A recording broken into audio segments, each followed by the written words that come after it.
Hello guys, so yan, mayroon pong nag-message sa atin sa messenger. So tinatanong kung magkano po itong manok natin. So hindi po ako nag-share ng price. So sabi ko sa kanya, tingnan niya ng personal. So ngayon, sinyero ito, so makikita niya, yan po siya. Makita mo lahat yung balahibo. So ayan po, so hindi ako nagbe-base po sa patuka. Tingnan nyo lang po yung kalidad po ng manok tsaka yung mga bloodline nito. So ayan, nag-message po sa akin kaya sinishare ko na rin. So hindi naman po ako nagkikipag-closure. Yan, makita nyo. So napaka simpleng manok. Pero tingnan nyo, sa buntot pa lang. So kayo na po yung musga kung ano pinararapat sa kanya. Yan po. Tapos bitawan ko.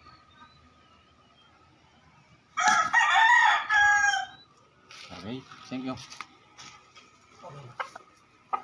Okay na.